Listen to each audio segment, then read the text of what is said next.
Assalamualaikum warahmatullahi wabarakatuh. Nama saya Nurul Nur Syamshilah binti Ismail. Apakah nilai kekeluargaan? Nilai kekeluargaan adalah suatu ideal yang merujuk dalam sebuah keluarga. Nilai kekeluargaan juga adalah perlakuan yang dibina daripada suatu sistem dan kepercayaan yang menyatukan anggota keluarga dalam suatu struktur keluarga.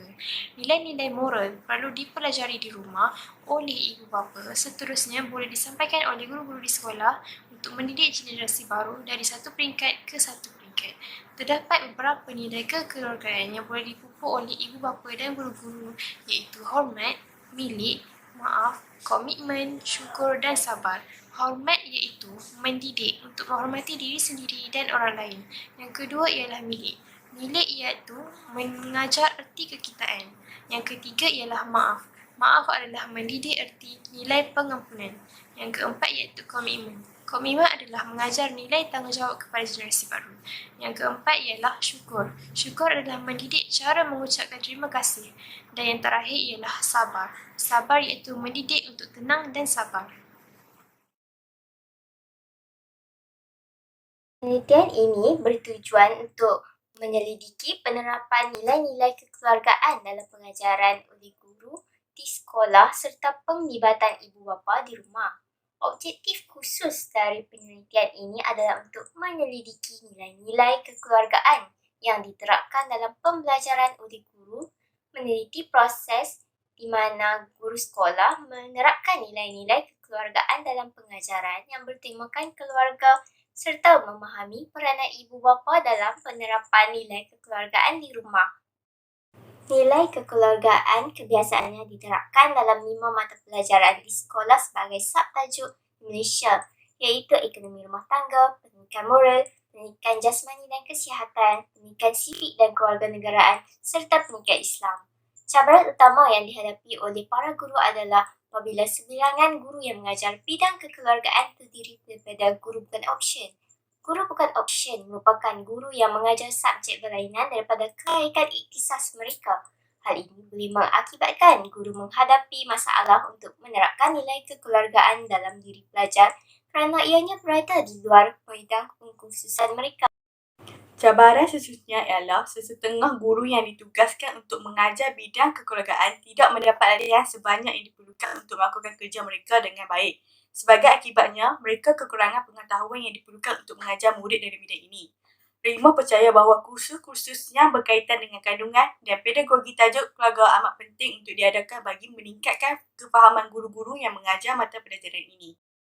Tambahan pula, sesegelintir ibu bapa memandang enteng akan kepentingan penerapan nilai kekeluargaan dalam diri anak-anak. Kebanyakan mereka terlalu fokus pada kerjaya serta urusan masing-masing sehingga perihal keluarga disisihkan. Perkara ini secara tidak langsung mencorak suasana kekeluargaan tersebut serta pribadi anak-anak. Menurut Hammercheck, pembentukan sifat dan kelakuan anak-anak bermula daripada sikap tidak peka ibu bapa terhadap anak mereka. Mereka yang kurang mendapat perhatian daripada ibu bapa kebiasaannya akan mencari keseronokan di luar rumah ataupun mulai terpengaruh dengan budaya barat. Ibu bapa adalah orang yang paling dekat dengan anak-anak. Oleh itu, ibu bapa perlu meluangkan masa untuk anak-anak yang memerlukan bimbingan dan kasih sayang terutamanya daripada aspek agama dan tradisi. Nama saya Nura Aini binti Suhaini dan saya akan menerangkan kaedah yang perlu digunakan berkaitan masalah yang dinyatakan oleh ahli kumpulan saya dari konsep ibu bapa. Pergaulan dan percakapan merupakan salah satu asas kepada sesebuah keluarga untuk berfungsi dengan baik dan melahirkan serta menerapkan nilai kekeluargaan. Adanya nilai kekeluargaan bermula dari pergaulan dan percakapan antara ibu bapa dan anak yang berlangsung dengan baik. Salah satu peranan ibu bapa adalah melalui penggunaan nama panggilan kepada anak-anak. Pilih panggilan yang memberi makna kasih sayang. Ini kerana nama panggilan yang buruk memberi sudut pandangan negatif kepada ibu bapa. Anak-anak tidak mampu menerima nasihat, seterusnya tiada nilai kekeluargaan dalam diri mereka seperti menghormati ibu bapa. Pergaulan ibu bapa dengan anak-anak turut akan mencorakkan kepribadian anak-anak seperti moral, fizikal dan pemikiran anak-anak. Kegiatan bersama akan merapatkan hubungan satu sama lain. Mereka akan lebih peka terhadap keperluan dan perasaan serta masalah ahli keluarga yang lain. Sekian, terima kasih. Assalamualaikum dan salam sejahtera. Nama saya Nurul Ain binti Suhaini. Saya akan membincangkan tentang kaedah yang digunakan untuk menyelesaikan isu yang dinyatakan oleh ahli kumpulan saya. Kaedah yang digunakan adalah pihak guru haruslah mempunyai peranan untuk membentuk nilai kekeluargaan dalam diri belajar melalui subjek yang berkaitan secara kondusif. Dalam konteks ini, guru mestilah mempunyai cara penyampaian yang kompeten dan sistematik dalam penyampaian nilai kekeluargaan dalam subjek seperti pendidikan sivik dan kewarganegaraan. Sebagai contoh, guru menadakan aktiviti menyediakan ucapan selamat Hari Ibu dan Bapa di jalanan belajar. Selain itu, pihak guru kaunseling menadakan aktivitinya menumpukan nilai kekeluargaan dalam diri belajar dan membantu pelajar yang terselitkan dalam hubungan kekeluargaan. Sebagai contoh, menadakan ceramah nilai kekeluargaan yang bertajuk Semakin Hari Semakin Sayang.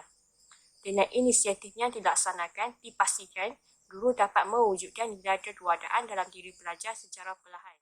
Assalamualaikum dan salam sejahtera. Nama saya Nurfazia binti Jamil. Hari ini saya akan membentangkan tentang kaedah yang dapat digunakan bagi memupuk semangat kekeluargaan dalam sesebuah keluarga. Salah satu kaedah yang dapat digunakan ialah saling bekerjasama dalam sesebuah keluarga. Salah satu tugasan harian yang boleh dilakukan bersama keluarga adalah seperti mengemaskan rumah, membasuh pakaian, menyapu lantai, dan menyuci pinggan mangkuk serta bergotong royong membersihkan halaman rumah bersama.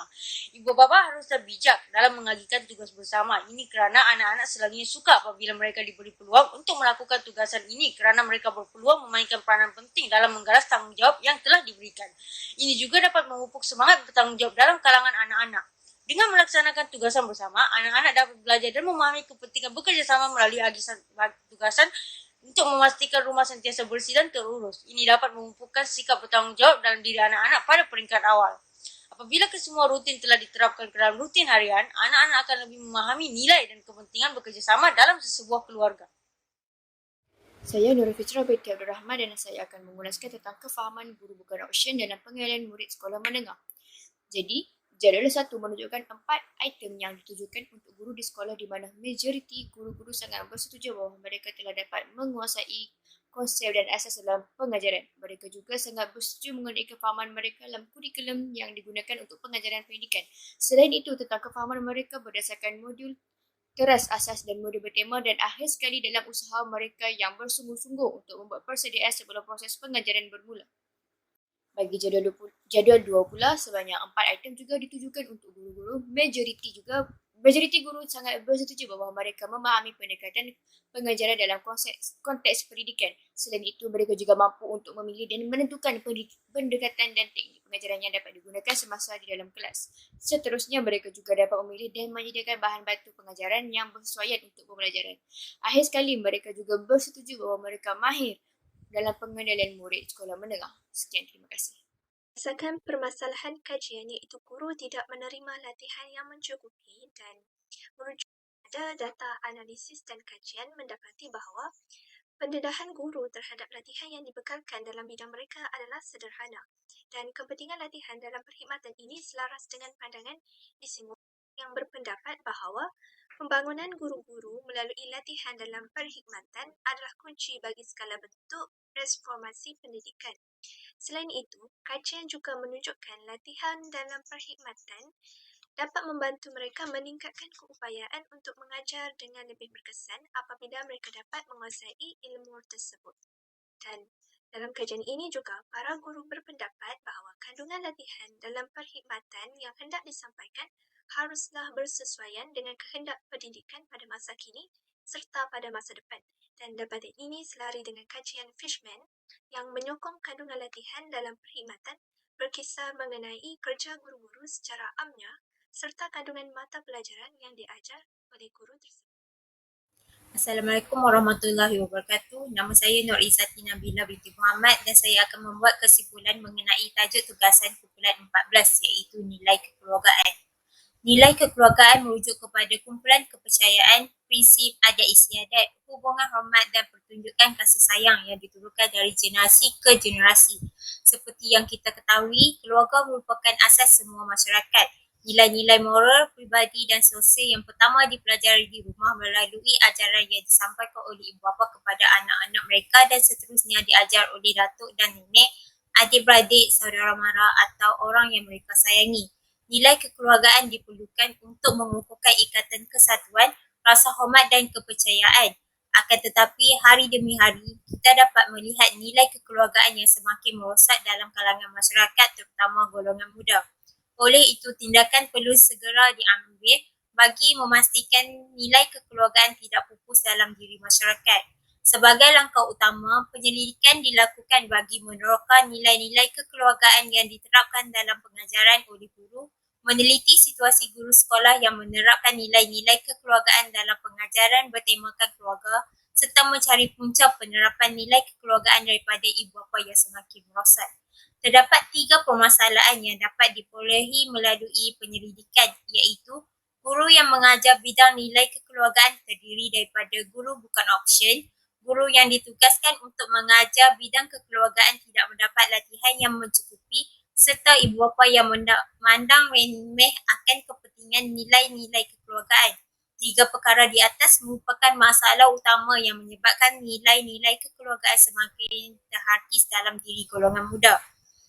Beberapa jalan penyelesaian dilakukan memandangkan perkara ini perlu diatasi segera, iaitu ibu bapa perlu melakukan pergaulan dan percakapan yang sopan dan baik agar menjadi teladan kepada anak-anak.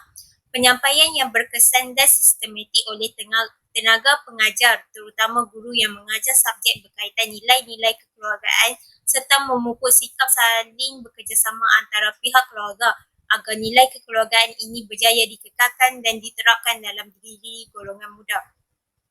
Kepentingan memupuk nilai-nilai kekeluargaan dalam diri masyarakat ialah dapat melahirkan satu generasi muda yang berketerampilan, dapat mengelakkan berlakunya masalah sosial dalam keluarga, dapat mengurangkan kes jenayah, mampu meningkatkan produktiviti masyarakat, mampu menjamin keamanan negara serta dapat menyumbang kepada pembangunan negara.